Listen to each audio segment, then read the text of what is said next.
स्वामी विवेकानंद युवा सशक्तिकरण योजना में युवाओं के तकनीकी सक्षमता के लिए टैबलेट और स्मार्टफोन वितरण के आज के इस कार्यक्रम और नए स्टार्टअप और नए उद्यमियों के लिए ऋण मेला के लिए और प्रयागराज और खासतौर पर फूलपुर की विकास परियोजनाओं को लोकार्पण और शिलान्यास के लिए आयोजित समारोह में प्रदेश सरकार में मंत्रिमंडल के मेरे वरिष्ठ सहयोगी, प्रदेश के औद्योगिक विकास विभाग के मंत्री श्री नंदगोपाल गुप्ता नंदी जी,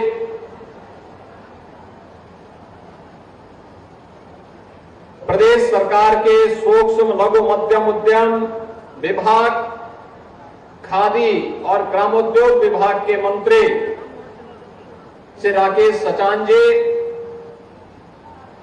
प्रदेश के परिवहन मंत्री श्री दयाशंकर सिंह जी, भारतीय जनता पार्टी के क्षेत्रीय अध्यक्ष श्री दिलीप पटेल जी, लोकप्रिय सांसद श्री प्रवीण पटेल जी, माननीय सांसद भदोई श्री विनोद बिंद जी, भारतीय जनता पार्टी की जिला की अध्यक्ष श्रीमती कविता पटेल जी, विनोद प्रजापति जी, श्री राजेंद्र प्रसाद मिश्र जी, जिला पंचायत अध्यक्ष डॉक्टर वीके सिंह जी, पूर्व सांसद श्रीमती केसरी देवी पटेल जी, माननीय विधायकगण श्री गुरु प्रसाद मौर्य जी, प्रदेश सरकार के पूर्व मंत्री और माननीय विधायक श्री सिद्धार्थनाथ सिंह जी, महापौर श्री गणेश केसरवानी जी, विधान परिषद सदस्य श्री केपी श्रीवास्तव जी, माननीय विधायकगण श्री राजमणि कोल जी, वाचस्पति जी, क्षेत्रीय उपाध्यक्ष अमरनाथ यादव जी, उत्तर मौर्य जी, माननीय विधायक पीयूष रंजन निषाद जी और आज के इस कार्यक्रम में उपस्थित प्रयागराज और खासतौर पर फूलपुर के सभी उपस्थित नागरिकगण, युवा ऊर्जा के धनी मेरे सभी युवा साथियों, बहनों और भाइयों, एक साथ इतने बड़े रोजगार मेले के माध्यम से, विकास परियोजनाओं के माध्यम से मुझे प्रयागराज की धरती को प्रणाम करने का अवसर प्राप्त हो रहा है। इस अवसर को प्रदान करने के लिए फूलपुर की धरती को, प्रयागराज की धरती को कोटि कोटि नमन करते हुए मैं आप सबका हृदय से अभिनंदन करता हूं। जिन नौजवानों को आज रोजगार के लिए नियुक्ति पत्र प्राप्त हो रहा है, जिन युवाओं को नए स्टार्टअप स्थापित करने के लिए आज यहां पर ऋण उपलब्ध करवाया जा रहा है, जिन युवाओं को तकनीकी रूप से सक्षम बनने के लिए स्वामी विवेकानंद युवा सशक्तिकरण योजना के अंतर्गत राज्य शासन की ओर से टैबलेट और स्मार्टफोन प्रदान किया जा रहा है और प्रयागराज के हमारे जनप्रतिनिधियों की भागीदारी के कारण विकास की जिन परियोजनाओं का लोकार्पण और शिलान्यास हो रहा है, इसके लिए सभी लाभार्थियों के साथ साथ प्रयागराज वासियों को मैं हृदय से बधाई देता हूं, अपनी शुभकामनाएं भी देता हूं। बहनों और भाइयों, यह वर्ष हमारे लिए महत्वपूर्ण है। यह वर्ष इसलिए महत्वपूर्ण है क्योंकि जनवरी 2025 में 12 वर्ष के बाद लगने वाला दुनिया का सबसे बड़ा आध्यात्मिक और सांस्कृतिक आयोजन महाकुंभ का, प्रयागराज महाकुंभ का आयोजन होने जा रहा है। हमारा प्रयागराज एक बार फिर से वैश्विक मंच पर अपनी सुव्यवस्था, अपनी सुरक्षा, अपनी स्वच्छता के लिए फिर से अपनी अमिट छाप छोड़ेगा और दुनिया से आने वाले सनातन धर्मावलंबियों को अवगत करने, रातित्य करने का एक अवसर हमारे प्रयागराज वासियों को प्राप्त होगा। इसकी तैयारी के साथ आज जुड़ी हुई परियोजनाएं प्रयागराज और फूलपुर के साथ जुड़ी हुई है। इसके लिए भी आप सबको मैं हृदय से बधाई देता हूं और अभी से तैयारी के लिए भी आह्वान करने के लिए आया हूं। बहनों और भाइयों, आज यहां पर लगभग 650 करोड़ रुपए की परियोजना का हमने लोकार्पण और शिलान्यास किया है। और एक योजना तो इसमें एक ऐसी भी है सड़क की, ये मेरे संज्ञान में आया था। हमारे यहाँ की सांसद श्री प्रवीण पटेल और पूर्व सांसद केसरी देवी पटेल जी ने मेरे संज्ञान में इस बात को दिया था, जिसमें विकास खंड बहादुरपुर थाना क्षेत्र हंडिया के अंतर्गत ग्राम डोकरी में वहां की सड़क का जो प्रयागराज वाराणसी राजमार्ग से के सैदाबाद से लगभग 5 किलोमीटर की एक सड़क थी, यह क्षतिग्रस्त हो चुकी थी। आज उसकी भी स्वीकृति पत्र लेकर के हम आए हैं कि इसके लिए भी पैसा हम एक साथ उपलब्ध करवाने जा रहे हैं। अकेले फूलपुर की ही काफी बड़ी योजनाएं इसके साथ जुड़ी हुई है। फूलपुर की जितनी भी योजनाएं प्रवीण पटेल जी ने, केसरी देवी पटेल जी ने हमारे सामने प्रस्तुत किया था, वे सभी सैंक्शन करते हुए आज उनका शिलान्यास के पट यहां पे लगे हैं। गांव में लगेंगे, एक समय सीमा के अंदर एक कार्य भी पूरे होंगे और फूलपुर फिर से अपने फूल की तरह कमल का फूल खिलता हुआ यहां दिखाई दे, इसकी अपेक्षा के साथ आज हम सब आपके बीच में यहां पर उपस्थित हुए हैं। बहनों और भाइयों, आज युवाओं के लिए 15,000 युवाओं को नियुक्ति पत्र वितरण के इस कार्यक्रम के साथ भी हम जुड़े हुए हैं, जिसमें 108 कंपनियां यहां पे रोजगार उपलब्ध करवा रही हैं और साथ साथ यहां पे 510 करोड़ रुपए का ऋण वितरण 7,100 से अधिक युवाओं को और उद्यमियों को उपलब्ध करवाने का कार्य हो रहा है। तो अकेले फूलपुर के 10,000 से अधिक युवाओं को और प्रयागराज के 15,000 से अधिक युवाओं को टैबलेट और स्मार्टफोन वितरण के कार्यक्रम के साथ भी जोड़ा जा रहा है। बहनों और भाइयों, इन सब के लिए मैं आपको हृदय से बधाई देता हूं, अपनी शुभकामनाएं देता हूं।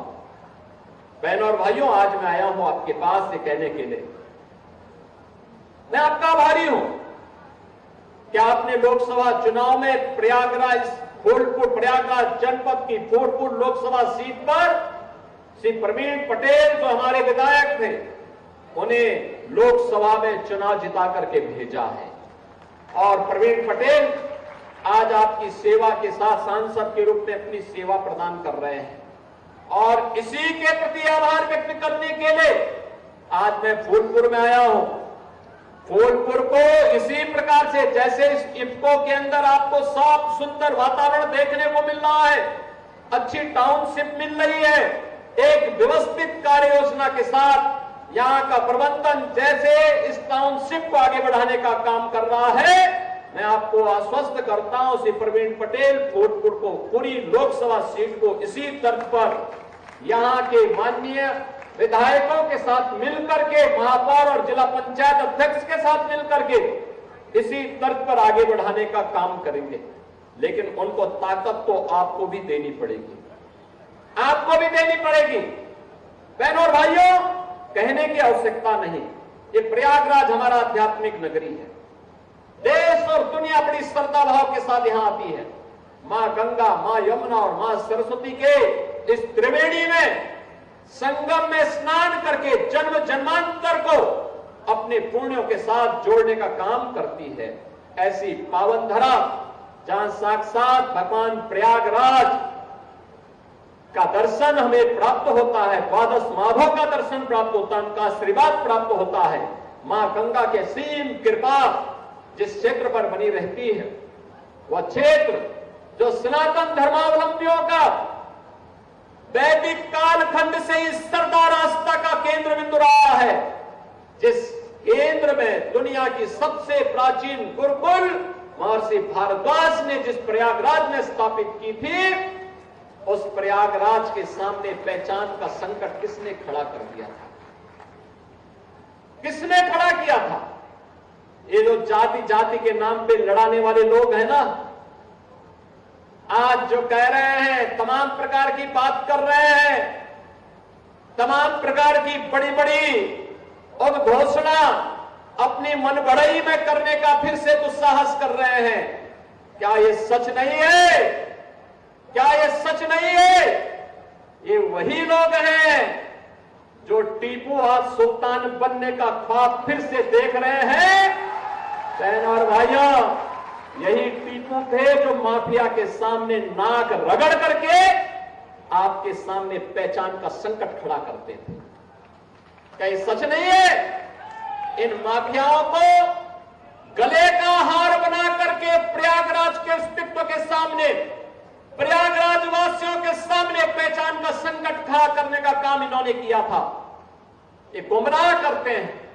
क्या ये सच नहीं? इन्हीं माफियाओं ने राजू पाल की हत्या की थी। राजू पाल एक गरीब परिवार से थे।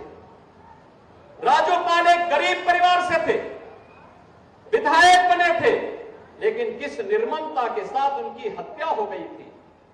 उस समय इन्हें याद नहीं आ रहा था पीटीए, राजूपाल मार दिए गए, लेकिन इनको अपनी कुर्सी की चिंता थी। तब इनको अपनी कुर्सी की चिंता थी। तब राजूपाल जैसे गरीब मारे जाते हैं, उमेश पाल जैसे मारे जाते हैं। हम लोगों ने तो कहा कि अपराध और अपराधियों को बख्शेंगे नहीं, जीरो टॉलरेंस की नीति के तहत सरकार कार्य करेगी। हम सुरक्षा सबको देंगे, सम्मान सबको देंगे, विकास सबका करेंगे। लेकिन अगर किसी ने किसी बेटी वहां चलती हुई बेटी पर हाथ डालने का दुस्साहस किया, तो उसके हाथ अलग होंगे, पैर अलग होंगे, जरूर करवा देंगे। हर बेटी को सुरक्षा प्रदान करना ये सरकार का दायित्व है, और सरकार अपने इस दायित्व का निर्वहन करेगी, किसी भी हद तक जाकर के करेगी। हर व्यापारी को सुरक्षा प्रदान करना हमारा कार्य है, और सरकार किसी भी हद तक जाकर के सुरक्षा भी देगी, उन्हें सम्मान भी देगी। हर नागरिक को सुरक्षा प्रदान करना, हर बहन और हर बेटी की सुरक्षा करना इस सरकार का कार्य है, सरकार उसको भी करेगी। और तब भी मैंने कहा था, माफिया अगर सिर उठाने का दुस्साहस करेगा तो उसको मिट्टी में मिलाने का काम भी सरकार करेगी। और बहनों और भाइयों, आज मैं आपसे कहने के लिए आया हूं, ये जो बड़ी बड़ी घोषणाएं कर रहे हैं, ये वही लोग हैं जिन माफियाओं के सामने आज कभी नाक रगड़ा करते थे, उनके सामने, दंगाइयों के सामने नाक रगड़ा करते थे। अरे बुलडोजर चलाने के लिए हिम्मत चाहिए, हिम्मत।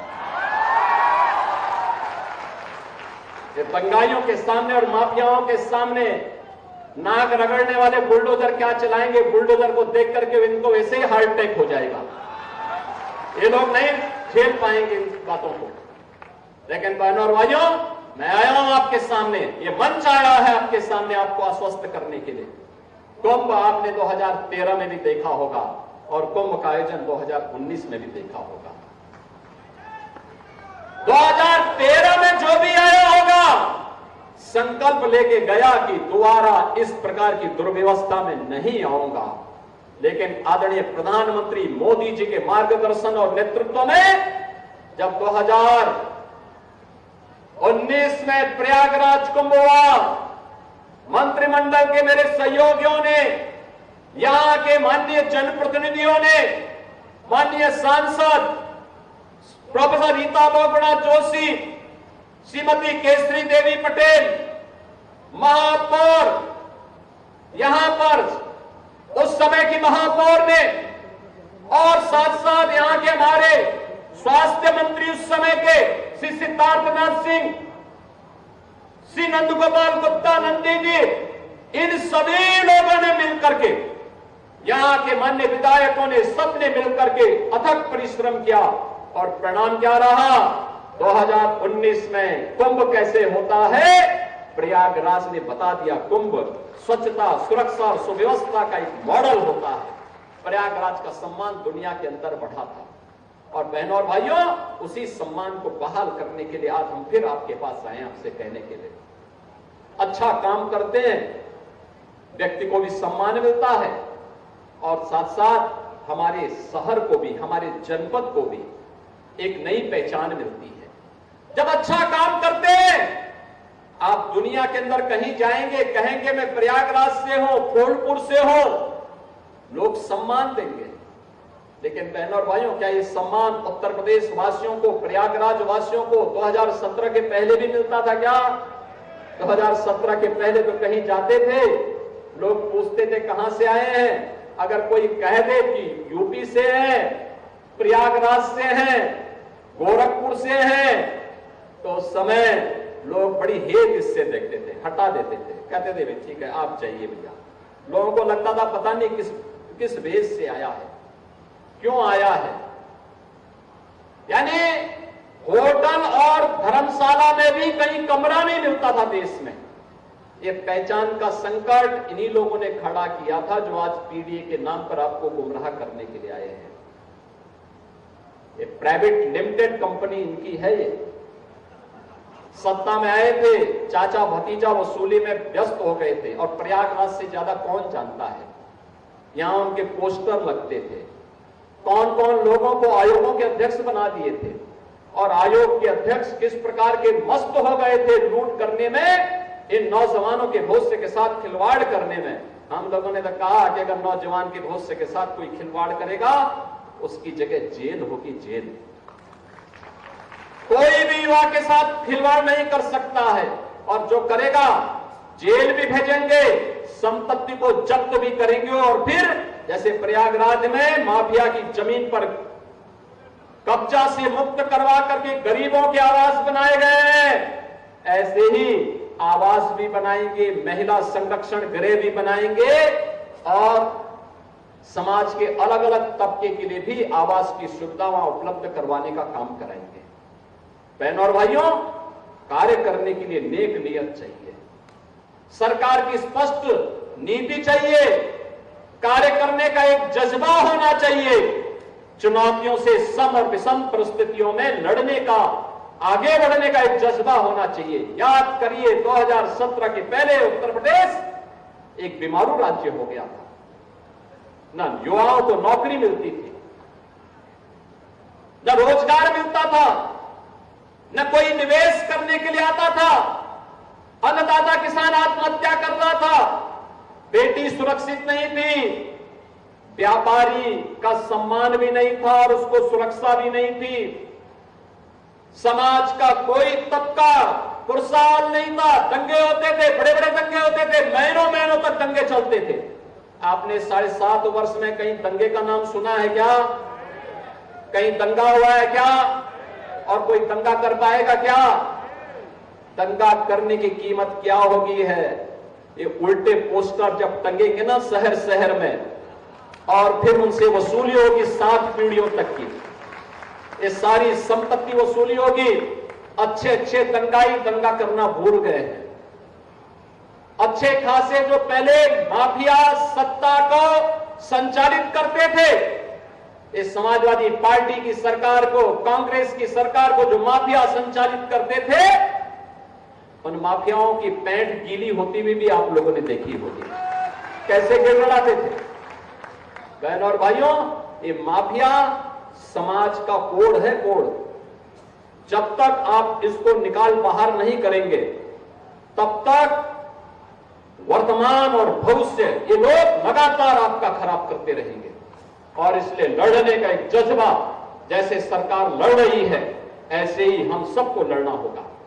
मेरे लिए आज प्रयागराज आना बहुत महत्वपूर्ण है, फूलपुर में आना महत्वपूर्ण इसलिए भी है कि लगातार हमारा व्यवसायिक और तकनीकी शिक्षा विभाग, स्किल डेवलपमेंट विभाग, श्रम और सेवायोजन विभाग के माध्यम से जो रोजगार मेले के क्रम लगे, कहीं मैं गया हूं, कहीं डिप्टी सीएम केशव प्रसाद मौर्य जी गए हैं, कहीं पर डिप्टी सीएम श्री ब्रजेश पाठक जी गए हैं, कहीं पर जल शक्ति मंत्री श्री स्वतंत्र देव सिंह गए हैं, कहीं पर कृषि मंत्री श्री सूर्य प्रताप शाही जी गए हैं, और कहीं पर मुझे भी आने का अवसर प्राप्त हुआ है। और मुझे प्रसन्नता होती है जब हमारा युवा नौकरी और रोजगार के लिए कहता है कि हमें नौकरी भी चाहिए, मैं अपनी शिक्षा को भी आगे बढ़ाऊंगा, मैं मां बाप पर बोझ नहीं बनूंगा। यह अच्छी बात है और इसीलिए सरकार ने आपके लिए व्यवस्था की है सीएम इंटर्नशिप की स्कीम। प्रधानमंत्री जी ने घोषणा की है पीएम इंटर्नशिप की स्कीम। कोई भी उद्यम, कोई भी इंस्टीट्यूशन, कोई भी उद्योग, अगर किसी पढ़ने वाले कोई नौजवान ग्रेजुएशन कर रहा है, फाइनल ईयर है, पढ़ाई के साथ साथ नौकरी करना चाहता है, आधा मानदेय वह इंस्टीट्यूशन या उद्योग देगा, आधा सरकार देगी और सर्टिफिकेट मिलने के बाद फिर उसका प्लेसमेंट की गारंटी होगी। एमएसएमई विभाग के हमारे मंत्री यहां पर हैं श्री राकेश सचान जी, इनके द्वारा एमएसएमई विभाग में 10 लाख युवाओं के लिए एक नई योजना प्रारंभ हो रही है, मुख्यमंत्री युवा उद्यमी की।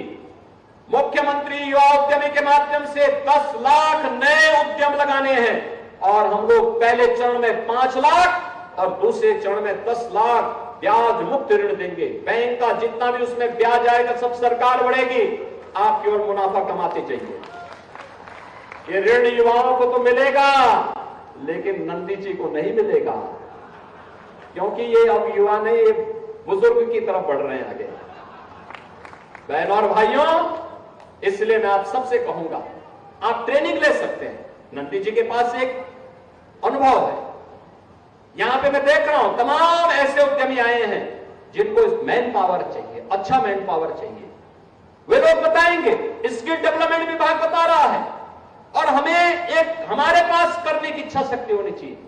नंदी जी ने भी जब काम प्रारंभ किया होगा, बहुत छोटे से काम प्रारंभ किया होगा, आज उनका कार्य का विस्तार हुआ, उन्होंने अपने कार्य का विस्तार दिया।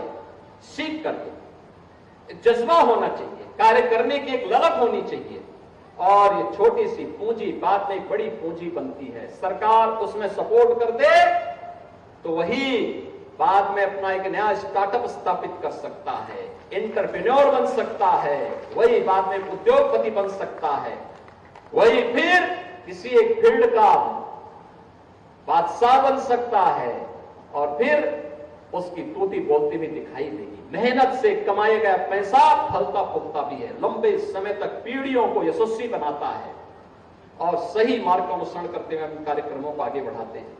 और मुझे प्रसन्नता हुई 15,000 युवा एक साथ यहां पे नौकरी और रोजगार प्राप्त कर रहा है। आज बहनों भाइयों, इससे पहले मैं लखनऊ में था, 12 विभागों के 1300 नौजवानों को, 1374 नौजवानों को हम वहां पे सरकारी नियुक्ति पत्र देकर के आए हैं। और मैं आपको आश्वस्त करने जा रहा हूं, अभी आपने देखा होगा 23, 24, 25, 30 और 31 अगस्त को 60,200 से अधिक पुलिस भर्ती के लिए हम लोगों ने परीक्षा ली है। इसके परिणाम बहुत शीघ्र आने वाले हैं और परिणाम आएंगे। 60,200 से अधिक युवा उत्तर प्रदेश का युवा केवल उत्तर प्रदेश पुलिस का पार्ट बनने जा रहा है। 60,200 ये बनेंगे और जैसे ये भर्ती पूरी होगी फिर से 40 से लेके 45,000 नई भर्ती फिर से आ जाएगी। अकेले अधीनस्थ सेवा चयन आयोग के माध्यम से हम लोग लगभग 40,000 युवाओं को तो अब सर्टिफिकेट देने के क्रम में, नियुक्ति पत्र देने के क्रम में सरकारी नौकरी में आगे बढ़ रहे हैं। आप नोट करिए कितने बड़ी संख्या में, और फिर इतने ही और भर्ती के रियाचन उनको हम देने जा रहे हैं कि युवाओं को नौकरी दो। उत्तर प्रदेश में नौकरी की कमी नहीं होगी। आज हमारा उत्तर प्रदेश रेवेन्यू सरप्लस प्रदेश है। शिक्षा आयोग का गठन हो चुका है, शिक्षा आयोग कार्य करने जा रहा है।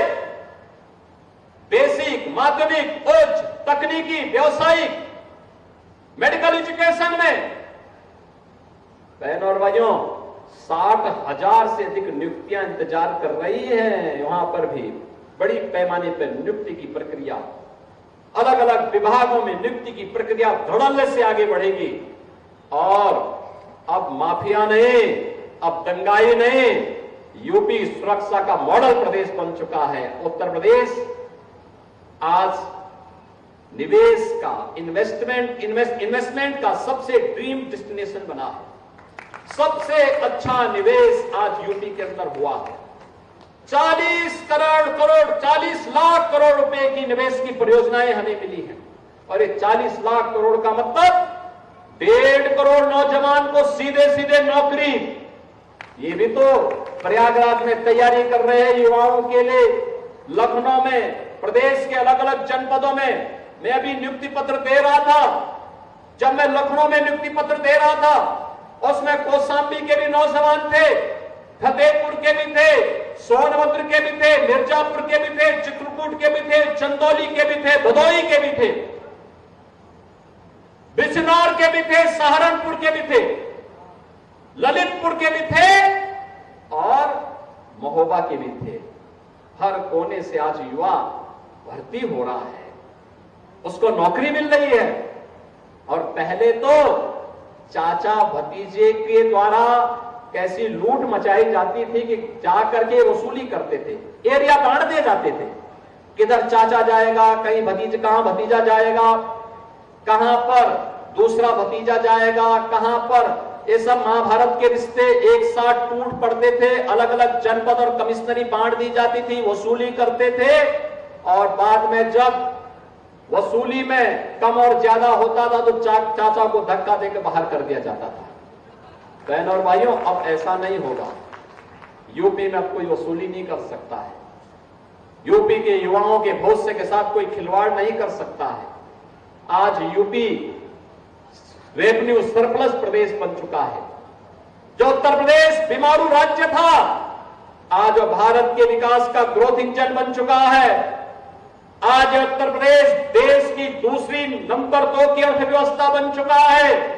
और उत्तर प्रदेश को अपनी युवा ताकत के बल पर हमें अगले 3 से 4 वर्ष में नंबर 1 की अर्थव्यवस्था बनाना। देश की नंबर 1 की अर्थव्यवस्था।